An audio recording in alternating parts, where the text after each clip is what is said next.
오늘 설교 말씀은 베드로전서 2장 2, 3절 말씀입니다. 다 같이 찾아서 읽어보도록 하겠습니다. 베드로전서 2장 2, 3절 시작.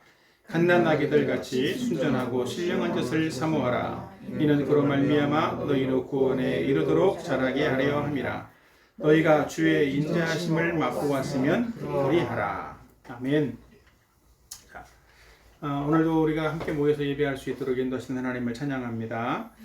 우리가 지난주에는 성령에 의해 태어난 생명이라고 하는 제목으로 성령에 의해서 거듭난 사람들은 어떤 삶을 살아야 되는지, 특별히 성령이 하시는 일을 인식하면서 또 성령의 인도를 따라 살아야 된다라는 말씀을 드렸고, 또 하나는 영적인 일에 진지한 관심과 태도를 가지고 살아가야 된다, 그런 말씀을 함께 나눴어요. 근데 오늘은 이제 영적으로 그렇게 성령에 의해서 태어난 사람, 갓 태어난 그리스도인이라면 또 생명이 있는 사람인데, 그 생명이 있는 사람은 어떤 반응을 보이는 사람이 되어지는가라는 것들을 함께 나누려고 합니다. 그래서 오늘 제목은 생명이 있는 사람의 반응이라고 하는 그런 제목으로 함께 말씀을 나누려고 합니다. 특별히 우리는 예수 그리스도를 믿는 사람인데, 예수 그리스도를 믿는 사람은 다 지식으로 믿는 것이 아니라 마음으로 믿고 또 의지를 들여서 믿고 또 인격적으로 예수님을 믿는 거예요. 그렇기 때문에 그런 사람은 예수님이 주시는 그 죄사함을 받고 또 예수님의 생명을 함께 받아 누리는 사람이 되는 것이기 때문에 예수님의 생명으로 새롭게 태어나는 거란 말이에요. 그러니까 영적 예수님을 믿는다라는 것은 마치 영적으로는 갓난아기로 새롭게 태어나는 것이다 라고 말할 수가 있어요. 여기 보면 분만실에서 막 태어난 아기 모습을 가지고 왔는데, 어때? 이 분만실에서 태어난 아기가 지금 뭐 하고 있는 것 같아? 분만실에서 갓 태어난 아기의 처음 아기가 보여주는 생명의 반응은 뭘까요? 아기는 처음 이 세상에 처음 태어나서 내가 살아있어요 라고 하는 것을 보여주는 생명의 반응, 첫 번째는 우는 거예요. 왜 울까? 나의 존재감을 알리기 위해서? 그것이 아니라 아기는 울음을 통해서, 우는 것들을 통해서 이제 폐호흡을 하고 숨을 쉬기 시작을 하는 거예요. 엄마 뱃속에 있을 때에는 탯줄을 통해서 산소를 공급받아왔지만 이제 탯줄이 끊어지면서 이 땅에서 우리가 산소 속의 공기 속에서 폐호흡을 하면서 살아야 되는 사람은 이렇게 호흡을 해야 되는데, 그 첫 호흡이 바로 우는 것으로 시작이 된다는 거예요. 가장 먼저 해야 될 일이, 새로운 환경 속에서 적응하고 살아가기 위해서 가장 먼저 해야 될 일이 이렇게 우는 것이라면, 이것은 생명을 가진 사람의 당연한 어떤 반응이다라고 볼 수 있겠죠. 마찬가지로 우리가 예수님의 생명을 가지고 태어난 사람이라면 이 생명의 반응들이 있어야 돼요. 이 생명의 반응 중에서 필요한 것은 이렇게 우는 것도, 호흡을 하는 것이 가장 중요한 것이고, 또 아이 같은 경우도 운 다음에 또 두 번째 반응이라면, 가장 기본적인 반응이라면 뭐가 있을까? 먹으려고 하겠지. 나 배고파요 그러면서 또 울 거라고. 그러니까 생명의 반응에서 가장 기본적인 것은 호흡을 하는 거, 먹는 거, 그런 거라고. 배고픔을 느끼는 것이 생명이 있는 사람에게는 당연한 일이겠지, 그지? 먹기를 원하는 마음을 가지는 거예요. 그 먹기를 원하는 마음을 갖는다는 것은 또 다르게 표현하면 먹고 성장하기를 원하는 열망이라 이렇게 표현할 수도 있어요. 그래서 내가 먹어야만 성장을 하는 거예요. 숨을 쉬어야만 살아있게 되는 것처럼. 그래서 우리는 이것이 생명의 자연스러운 반응이기 때문에 예수님의 생명으로, 성령으로 거듭난, 새로운 생명으로 거듭난 사람은 그럼 어떤 반응을 보이게 되는가? 예수님의 이름으로 거듭난 사람에게 보이는 생명의 반응들은 어떤 것이 있는가? 오늘은 그 두 가지를 이 베드로전서 2장 2절의 말씀을 통해서 잠깐 나누려고 하는데, 첫 번째는 따라합시다. 말씀을 가까이 한다. 거듭난 생명을 가진 사람의 첫 번째 반응은 말씀을 가까이 한다라는 거예요. 여기 보면 갓난아기들 같이 순전하고 신령한 젖을 사모하라. 갓난아기들 같이라고 표현을 하고 있어요. 갓난아기는 육체적으로 아까 말한 것처럼 육체적으로 태어난 갓난아기를 의미하는 거죠. 갓난아기가 배고파서 젖을 사모하고 먹는 그 열심을 갖는 것처럼 우리는 무엇을 사모하라고? 그리스도인은 영적인 성령의 신령한 어떤 젖을 사모해라 이렇게 말하고 있는 거라고. 우리는 그래서 성경에서는 분명히 이 신령한 젖은 성경 말씀을 의미하는 거예요. 성경 말씀을 사모하고 성경 말씀을 받아 먹으라는 거죠. 이것이 상당히 어떤 추상적인 표현인데 어떻게 하는 것이 그러면 성경 말씀을 먹는 거예요? 어떻게 하는 것이 성경을 사모하는 걸까? 성경을 사모하는 것은 성경을 읽는 거, 또 성경을 듣기도 하고 공부도 하고 암송도 하고 묵상하는 그런 어떤 일들을 통해서 성경을 자꾸 내 것으로 만들어 나가는 내가 받아들이는 것, 그런 것이 성경의 말씀을 먹는 것이다 이렇게 표현할 수 있어요. 이 성경의 말씀, 영적인 이 생명의 양식이 없이는 그리스도인은 살아갈 수가 없다고. 영적으로 거듭난 사람은 반드시 이 생명을 주는 양식인 성경 말씀을 받아 먹고 섭취하는 그런 과정을 통해서 생명을 유지하고 성장할 수가 있다라고 하는 거죠. 그래서 이 양식을 잘 먹는 사람이 잘 성장할 수가 있다고. 안 먹는 사람은 반대로 성장이 어려운 거예요. 가난하게도 젖을 잘 먹으면 주는 대로, 부모가 주는 대로 잘 먹고 또 부족하다고 더 달라고 울고 이렇게 해서 많이 먹는 애들이 건강하게 잘 자라. 영적으로도 비슷하다고. 성경의 말씀을 잘 받아 먹는 사람이 잘 자라는 거예요. 이거는 본능이기도 한 거라고. 근데 만약에 성경의 말씀을 먹으려고도 하지 않는다라면 그 사람에게는 뭔가 문제가 있는 거겠지. 첫 번째로 의심해야 될 것은 생명이 있는가를 의심을 해야 되겠지. 성경을 안 먹으려고 하는 사람은. 두 번째로는 뭔가 어디에 병이 있는 것은 아닌가라고 찾아봐야 되는 거라고. 그래서 우리는 성경을 가까이 하는 사람인가, 나는 성경을 가까이 하는 것을 즐거워하고 있는가, 그런 사실들을 우리는 생각을 해보고 자기 자신을 돌아봐야만 한다고. 그래서 나는 성경을 가까이 하려고 하지 않는 사람이구나, 이런 마음이 생각이 분명히 든다면 첫 번째 돌아볼 게 뭐라고? 나는 거듭난 사람인가? 그럼 거듭나지 않은 사람이면 어떻게 해야 돼? 성경의 말씀을 또 더 가까이 해야 되는 거야. 성경의 말씀을 들으려고 해야 돼. 복음을 들음으로써 예수님을 알게 되고 예수님을 믿을 수 있으니까. 나 혼자서는 절대로 예수님을 알 수가 없다고. 성경을 들어야 돼. 그리고 그 성경을 믿어야만 예수님을 영접할 수 있고 생명을 얻게 되는 거라고. 그리고 또 거듭난 사람인데 내가 뭔가 성경을, 영적인 말씀을 접치하는데 뭔가 문제가 있다라고 생각이 든다면 그런 어떤 문제가 무엇인지를 또 분명하게 돌아봐야만 한다라는 거죠. 어쨌든 생명을 가진 사람으로서 우리는 잘 먹고 잘 성장하려는 그런 마음을 분명히 가지게 된다는 거예요. 영적으로 거듭난 사람이라면. 그래서 우리가 매일 성경 읽기 하는 거 하고 있잖아. 경건의 시간도 마찬가지고. 이런 어떤 것들을 통해서 바로 영적인 양식을 공급받는 일들을 한다라고 하는 거죠. 오늘은 특별히 성경을 가까이 할 수 있는, 이 영적인 양식을 가까이 할 수 있는 5가지 방법을 간단하게 함께 또 소개하려고 합니다. 첫 번째로는 뭐가 있을까? 듣기예요. 듣기. 새끼손가락에 있는 모습처럼 듣기라고. 이 듣기는 사실은 영적으로 갓 태어난 사람도, 아니 어쩌면 구원받기 이전의 사람도 할 수 있는 가장 기본적인 거예요. 가장 쉬운 거. 이것은 내가 할 일이 없어. 그냥 그 자리에 앉아있고 귀만 열어놓고 있으면 되는 거예요. 마음을 열기도 하고, 그것은 다른 목사님이나 전도자들이 들려주는 말씀을 들으려고만 하면 된다라고.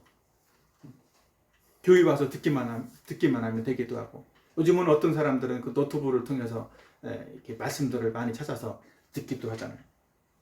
그래서 이 듣는다라고 하는 것은 예수님을 아직 안 믿는 사람에게도 필요한 것이고, 예수님을 갓 믿은 사람에게도 가장 먼저 필요한 것이 바로 이 듣는 것이다라고 말할 수가 있어요. 들음으로써 하나님 말씀이 이런 것이구나, 하나님을 알게 되기도 하고, 조금씩 이 말씀의 어떤 그 유익들을 누리게 된다고. 어쩌면 이 들음으로써 말씀을 섭취하는 것은 갓난아기가 엄마의 젖을 먹는, 분유를 먹는 정도, 그 정도 수준이라고 말할 수가 있어. 야, 씹을 게 없어. 그냥 먹자마자 바로 넘겨도 될 만한 그 정도의 수준이 바로 듣는 것이다. 자, 두 번째는 뭐가 있어요? 두 번째로는 읽기가 있지. 읽기는 내가 해야 돼. 누가 대신 해줄 수가 없어. 그래서 내가 시간도 내야 되지만 내가 조금의 어떤 내 에너지를 들여야 돼. 여기는 읽기를 위해서는 결단도 필요하고 의지력도 필요한 거라고. 그러나 이 읽기 위해서는 반드시 필요한 것은 내가 읽을 만한 분량을 가지고 읽어야 돼. 이건 이 정도는 약간 그 애기로 말하면 이유식을 하는 정도라고 말할 수도 있어. 조금 더 이렇게 더 먹는 거지. 근데 이 읽기를 통해서는 어떤 사람은 하루에 한 장을 읽을 수도 있고 두 장을 읽을 수도 있고 5장, 10장을 읽을 수도 있어. 그건 그 사람의 수준에 따라서 가능한 수준에 따라서 형편에 따라서 읽을 수가 있다는 거지. 근데 10장을 읽을 수도 있는 사람이 한 장밖에 안 읽고 있다. 그것은 그 사람은 어떻게 될까? 그 사람은 건강에 불균형이 생기겠지. 난 이런 말씀들을 이 성경 읽기를 통해서 우리는 조금 어려울 수도 있지만 때로는 이해가 안 될 수도 있지만 성경의 말씀을 자꾸 읽어가다 보면 성경의 말씀이 점점 이해가 되기 시작을 하게 될 거라는 거예요. 때로는 혼자 하기가 어렵기 때문에 우리는 성경 읽기 모임을 만들어서 성경을 같이 읽기도 있잖아. 그래서 성경 읽기 모임이 있을 때 그 모임에 들어와서 자기도 성경을 읽어야 되는 거예요. 그럼 읽으면 그 맨 위에 뜨잖아. 오늘 누가 성경 읽었습니다 라고 하는 게 뜬단 말이에요. 또 그런 것들을 보면서 도전을 받기도 하고 또 말씀 가까이 하고 섭취해야 되는 세 번째 방법이 뭐냐면 공부예요. 공부. 성경 공부. 이 성경 공부는 조금 더 좀 어려운 것이라고 볼 수 있겠지. 읽는 거에 비하면 이것은 자기 자신이 성경을 찾아보고 또 생각도 하고 때로는 연구도 해야 돼. 약간의 묵상도 필요하기도 하겠지. 그렇기 때문에 이것은 성경 공부는 혼자 할 수도 있지만 조금 더 쉽게 하려면 누군가가 성경 공부를 인도해주고 도와주는 사람이 있으면 더 쉽게 할 수 있어. 그래서 성경 공부 모임에 참여하는 거야. 1대1로도 하고 그룹으로도 할 수 있는 거라는 거지. 이것을 게을리하면 영적으로 성장하기 어려운 거겠죠. 또 하나 네 번째로는 묵상이 있어. 묵상은 하나님의 말씀을 내가 깨달은 것에 대해서 내가 공부한 것에 대해서 나 자신에게 대입해 보는 거예요. 특별히 여기서 앞에 있는 듣기, 읽기, 공부 이런 것을 가지고 이런 것을 통해서 하나님이 내게 말씀하신 그 말씀들 내가 새롭게 발견한 사실들 이런 것들을 나에게 대입해 보는 거예요. 대입해서 생각해 보는 거라고. 나는 어떤가? 나 자신은 이 말씀대로 살고 있는가? 나는 이 말씀에 이런 근거한 상태로 나는 지금 살아가고 있는가? 또 안 되면 왜 안 되는지 이런 것들을 생각해 보는 것이 묵상이라고. 때로는 잘 되면 또 자꾸 잘 되는 사람에게는 또 어떤 유익이 있는지 이런 것들도 묵상해 볼 수 있는 것이 이 묵상이라는 거죠. 그리고 마지막 있는 것이 뭐냐면 적용이야. 그러니까 묵상에서 끝나지 않고 적용까지 이어져야 된다고. 그래서 묵상은 반드시 적용으로 이어져야 돼. 이 적용은 묵상한 내용을 내 삶 속에 진짜로 내가 의지를 들여서 내가 순종해 살아나가는 거예요. 그리고 내가 묵상한 말씀을 내 생각이나 내 가치관으로 받아들이는 거라고. 그리고 내 삶의 원리로서 받아들이고 살려고 하는 거예요. 내가 살면 이것이 내 것이 이 성경이 내 것이 되고 나의 양식이 되고 소위 말해서 내 뼈와 살이 되어져서 나를 튼튼하게 만들고 건강하게 성장하도록 만들어 간다는 거죠. 그러니까 성경 듣기를 하더라도 반드시 묵상과 적용은 해야 돼. 읽기를 하더라도 묵상 적용은 해야 되고 또 공부를 하더라도 묵상 적용을 해야 된다고. 그래야 작은 것 하나라도 내 것이 되어져서 내가 소화돼서 내 몸으로 흡수가 되어져야만 생명을 유지하고 건강하게 되어질 수 있다는 거지. 어쨌든 예수님의 생명을 가진 사람은 어떻게 된다고? 말씀을 가까이 하고 말씀을 섭취하고 또 그런 말씀을 통해서 영적으로 성장해가는 그런 사람이 되어진다라는 거죠. 자, 또 두 번째, 영적 생명을 가진 사람이 보여줄 수 있는 두 번째 반응은 뭐냐면 영적인 이해력과 지각이 생긴다라는 거예요. 이 오늘 본문의 말씀에도 보면 순전하고 신령한 것을 사모하라. 이는 그런 말미암아 너희로 구원에 이르도록 자라게 하려 함이라. 이렇게 말씀하면서 너희가 주의 인자하심을 맛보았으면 그리하라. 이렇게 말합니다. 이것은 분명하게 예수님의 생명으로, 예수님이 주시는 생명으로 새롭게 거듭난 사람은 이전에 죽어있던, 영적으로 죽어있던 사람이든지 육적인 생명만 가지고서는 이해할 수 없는 어떤 이해력이나 어떤 지각 능력, 분별력을, 영적인 분별력을 가지게 되어진다라는 사실들을 말하고 있는 거예요. 왜냐하면 거듭났다라는 것은 새로운 본성을 가진 사람으로 태어났기 때문에 육체적인 생명과는 전혀 다른, 본질적으로 다른 영적인 생명을 가진 사람이기 때문에 새로운 인식, 새로운 이해력, 새로운 지각력이 생긴다는 거죠. 여기서 특별히 주의 인자하심을 맛보았으면 이라고 말하는 이 본문의 말씀도 이거는 개인적인 경험을 말하는 거예요. 주의 인자하심을 내가 경험해봤다면, 이 경험해봤다는 건 무슨 말일까? 이 주의 인자하심은 구원받을 수 없는 죄인이었던 내가 이 예수님이 십자가에 죽으시고 부활하신 이 사건을 통해서 그래도 내가 그 사실을 믿음으로써 내가 구원받은 사람이 되었구나. 이 사실들을 받아들이는 것이, 이 사실을 경험하는 것이 인자하심을 경험하는 거예요. 그러니까 복음을 받아들이는 것, 이 사건을 바로 인자하심을 경험한 것이다라고 말할 수 있겠지. 자신이 죄인이라는 사실들을 깨닫고 또 자신의 능력으로는 이 죄 문제를 해결할 수 없고 죄값을 하나라도 해결할 수 없는데 예수님께서 대신 갚아주셨기 때문에 나는 그 사실을 믿고 구원받은 사람이 되었다.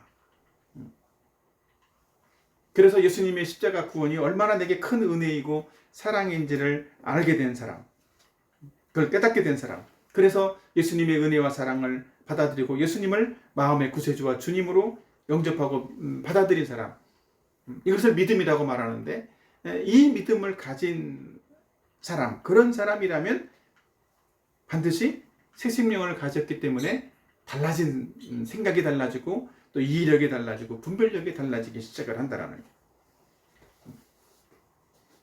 이것이 우리가 갖는 새로운 본성에서 나오는 새로운 지각 능력인 거예요. 반드시 구원받은 사람에게만 생겨지는 것이기도 한 거라고. 그래서 이 구원받은 이 새로운 이해력과 지각 능력이 생긴 사람은 영적인 분별력과 이해를 갖는 것이고 성경에 대한 이해가 생기기 시작을 하는 거라고. 예수님의 성령이 내 안에 계시기 때문에 성경을 보게 되면 이해가 된다고. 깨달아지기 시작을 해. 아, 이것이 무슨 의미구나. 이것을 알게 되기 시작을 한다고. 특별히 그러면서 어떤 생각이 생기냐면, 어떤 마음이 생기냐면 죄에 대한 인식이 달라지는 거예요. 왜냐하면 구원이라는 건 어디에서 구원받은 거라고? 죄에서 구원받은 거예요. 그러니까 죄에서 구원받았다라면 우리는 다시 죄로 돌아가야 돼, 안 돌아가야 돼? 구원받은 사람은, 이 영적인 생명을 가진 사람은 죄로 다시 돌아가려는 마음을 갖지 않는 사람이 구원받은 사람이다라고 말할 수 있는 거예요. 이런 새로운 인식이 생기는 거라고. 다시는 죄 속으로 돌아가지 않아야지. 그러니까 죄를 가까이 하지 않으려고 하는 그런 마음을 갖게 된다는 거죠. 영적으로 어릴수록 죄의 유혹을 받을 수도 있어요. 사탄은 계속 우리를 유혹하니까. 때로는 그래서 죄를 짓게 될 수도 있다고. 그렇지만 설령 죄를 짓게 될지라도 죄를 즐거워하지 않고 그 안에서 계속 살지 않고 바로 죄에서 나오려고 하는, 그러니까 죄 가운데 있는 마음이 불편한 거야. 그래서 죄에서 벗어나려고 하는 그런 마음을 가지게 된다는 거죠. 그래서 구원받은 그리스도인들은 죄를 즐긴다거나 의도적으로 죄를 지을 생각들을 하지 않게 되는 거예요. 뭔가 죄를 지으려고 하면 뭔가 마음의 불편함을 생기는 거지. 이것이 새로운 지각이라고. 영적으로 어린 사람들은 사탄의 유혹을 받으면서도 때로는 이 사탄의 공격이구나, 이것을 모를 수도 있어. 왜? 인식이 부족하기 때문에 아직은. 그래서 죄를 가볍게 여기는 경향들도 생기기도 한다고. 그러나 이 새로운 지각, 새로운 인식을 가지고 성경을 가까이 하는 삶을 살다 보면 조금씩 죄에 대해서도 민감하게 돼. 아직은 죄를 이길 능력이 없지만 점점 영적으로 성장하면서 죄를 이길 능력도 가지게 된다고. 그러나 아직 영적으로 어릴 때는 어떻게 해야 돼? 그럴 능력이 없으니까 죄 근처에도 안 가는 게 좋아. 죄를 가까이 하면 유혹을 받게 되고 죄에 빠지기 쉽다는 말이지. 자, 오늘 성경 말씀 두 구절만 한번 같이 읽어보도록 합시다. 데살로니가 전서 5장 21절 22절 다 같이 시작. 범사에 헤아려 좋은 것을 취하고 악은 어떤 모양이라도 버리라. 자, 에베소서 5장 3절도 시작. 음행과 온갖 더러운 것과 탐욕은 너희 중에서 그 이름조차도 부르지 말라. 이는 성도에게 마땅한다. 여기 두 구절을 주목해서 잘 봐봐. 악은 어떤 모양이라도 버려라 이렇게 말하고 있다고. 또 에베소서 5장 3절에서는 그 악한 것들에 대해서는 어때? 너희 중에서 그 이름조차도 부르지 말라. 이 말은 무슨 말이에요? 죄하고 친하게 지내지 마라. 죄 근처에도 가지 말라. 그런 말씀이라고 말할 수가 있어. 이렇게 죄하고 가까이 지내지 않아야 자기 자신을 보호할 수 있다고. 내가 싸워서 이길 능력이 없을지라도 가까이 가지만 않아도 나는 죄에서 나를 지킬 수가 있다라고 하는 것이지. 어떤 사람이 나는 괜찮아 그러면서 호랑이가 입을 쫙 벌리고 있을 때 그 속에다가 손을 집어넣으면서 나는 괜찮아, 호랑이가 입 다물기 전에 물기 전에 빨리 빼면 돼, 이렇게 생각하는 사람이 있을까 없을까? 그런 사람이 있다면 뭔가 좀 이상한 사람인 거예요. 호랑이에게 안 물리려면 어떻게 해야 돼? 근처에도 안 가는 게 제일 좋고, 근처에 갔을지라도 어떻게 하면 물리지 않기 위해서 도망가든지 피든지 해야지. 그 속에 호랑이가 입 벌리고 있을 때 손을 집어넣으려는 그런 마음을 갖는 것은 비정상적인 생각이라는 거죠. 때로는 요즘 사람들 중에 어떤 사람들은 요즘 시대에 귀신이 어디 있어 이렇게 생각하는 사람도 있어요. 귀신은 사탄을 의미하는 것이기도 한데, 귀신이 있습니까 없습니까? 과학이 발달하고 문명이 발달하면 귀신은 없어집니까? 그렇지 않다라는 거예요. 사탄은 분명히 이 시대에도 존재하고 있고 귀신은 이 시대에도 분명히 있다라는 거죠. 단지 우리 눈에 잘 보이지 않기 때문에 우리가 없다라고 생각할 뿐이라는 거예요. 근데 귀신은, 또 사탄은 우리를 이렇게 죄를 짓도록 자꾸 유혹을 하는 거야. 야, 호랑이 입에다가 손을 집어넣어도 괜찮아, 안 물려, 안 죽어, 이렇게 말하는 거죠. 사탄은 교묘하게 우리를 속이고 있는 거예요.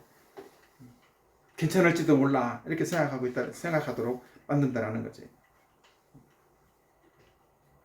때로는 사탄은 우리가 죄를 짓고 나서도 우리가 죄를 지었다라는 사실들을 인정하지 않게 만들려기도 해. 너는 괜찮아, 이게 무슨 죄야, 남들도 다 하는 건데 이 정도는 죄도 아니야, 남들은 더해, 이러면서 그 죄를 인정하지 않게도 만드는 것이 사탄의 속임수고 사탄의 공격이라는 거예요. 때로는 실수를 했을지라도, 죄를 지었을지라도 그것에 대해서 정당화하도록 만들어. 나는 지을 마음이 없었는데 실수한 거야 이러면서 그 죄가 드러나도 정당화한다고. 그러면서 죄를 지은 것에 대해서 때로는 나는 그런 일이 한 적이 없다고 때로는 오리발 내미는 사람들도 있기도 하다는 거죠. 근데 그것은 다 사탄이 그 안에서 만들어주는 속삭임과 유혹에 넘어간 거라는 거죠. 그래서 실제로는 어떤 생각을 해야 좋으냐면, 나는 죄 안 지을 수 있어, 나는 죄를 가까이 해도 괜찮아, 이렇게 생각하는 사람이라면 그렇게 생각하는 그 자체가 바로 사탄에게 이미 속아 넘어간 것이다 라고 말할 수가 있는 거예요. 이미 사탄의 공격이 넘어갔다 이렇게 볼 수 있는 거예요. 그래서 그런 생각이 든다면 어떻게 해야 돼? 빨리 그런 환경에, 죄되는 환경에 머물러 있지 말고 도망치려고 해야 돼. 벗어나는 게 가장 현명한 거예요. 아직 싸워서 이길 능력이 없을 때. 아니, 설령 싸워서 이길 능력이 있다라고 할지라도 피치 못할 상황에서는 싸워야 되겠지만 굳이 죄 가운데 가서 피튀기게 싸우려는 마음을 가질 필요는 없는 거라고. 술을 안 마시려면 어떻게 해야 돼? 술자리에 안 가면 되는 거예요. 담배를 안 피려면 담배 피는 자리에 안 가면 돼.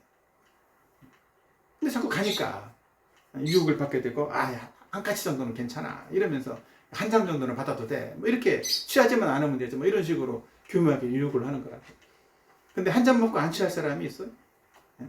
한 잔에 취한 정도가 있는 것이지, 그래도 한 잔을 먹어도 취한 건 취한 거라는 거야.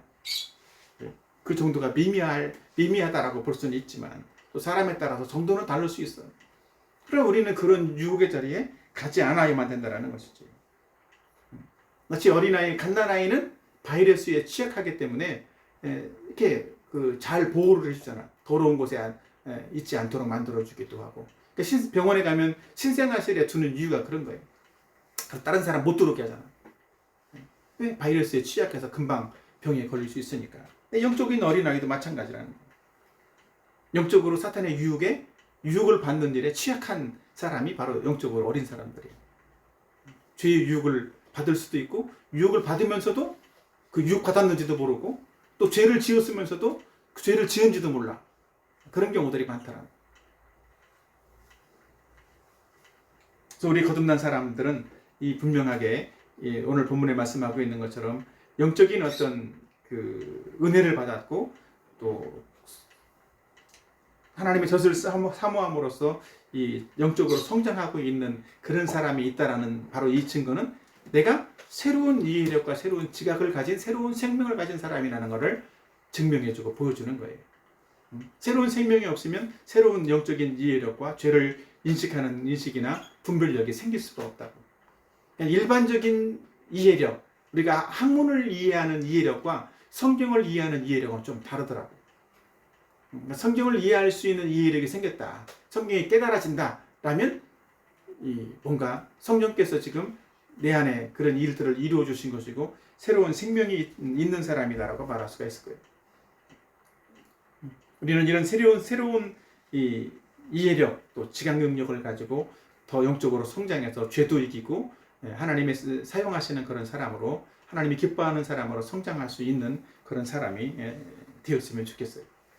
그러기 위해서 앞에 첫 번째 말씀드렸던 것처럼 무엇을 가까이 해야 돼? 하나님 말씀을 늘 가까이 하는 사람. 그리고 날마다 성장하려고 힘쓰려는 사람. 그래서 말씀을 섭취하는 일들을 게을리하지 않는 사람. 그런 삶을 살아서 더 영적으로 성숙해가고 하나님이 기뻐하는 그런 사람들이 되기를 예수님 이름으로 축복합니다.